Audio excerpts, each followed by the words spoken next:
Hello there, and welcome to the 10th episode of Design Talks. Vernacular is a word which is used very commonly in architecture education and practice. In most cases, however, we do not fully understand the meaning and depth of this word. In today's episode of Design Talks, I'll try to break down and explain the meaning of vernacular practices in architecture. So without wasting any more time, let's get started.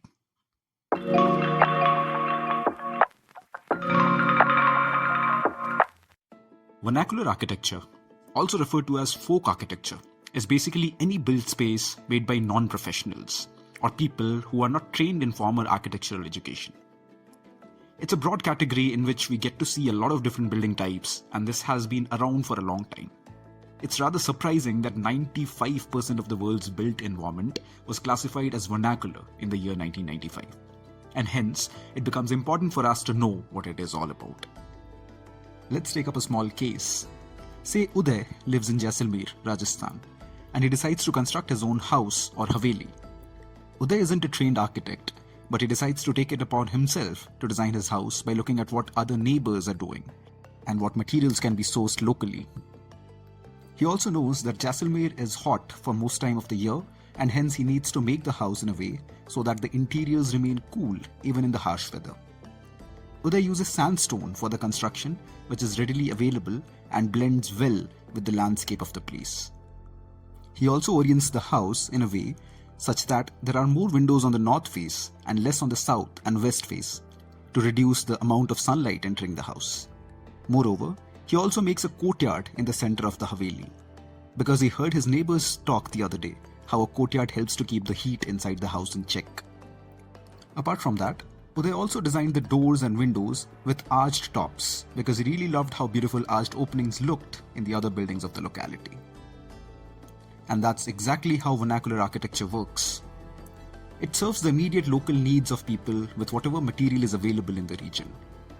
Vernacular architecture in most cases also reflects the local tradition and culture. Now, because of the broad nature of the concept, although people do understand it intuitively, very few are able to define it. And that is exactly the reason why till date vernacular architecture has no straightforward concrete definition. Adjectives like non-monumental, unsophisticated, ordinary, everyday, and commonplace are often used for vernacular architecture. However, perhaps the most interesting definition was given by distinguished historian Nicholas Pessner, who simply called it non-architecture. A more formal definition was given by architectural historian Paul Oliver in his book Built to Meet Needs: Cultural Issues in Vernacular Architecture, where he says vernacular architecture is an architecture that encompasses the people's dwellings and other constructions, relating to their respective environments and resources, usually built by the owners or the community using traditional techniques. It is built to meet specific needs, accommodate the values, economy, and lifestyles of a specific culture.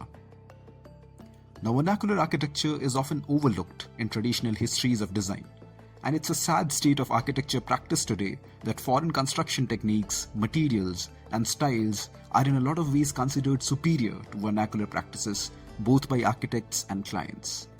However, we should not forget that vernacular buildings are cultural expressions, and they are indigenous, ethnic, and regional in a true sense. These buildings are a result of centuries of experiments by the regional people with materials, styles, and construction techniques, and hence hold values that make them architectural artifacts. There's a plethora of information hidden in these buildings from which an architect can learn and get inspired to create more meaningful spaces that are personalized according to a region, rather than mindlessly copying trends from the West.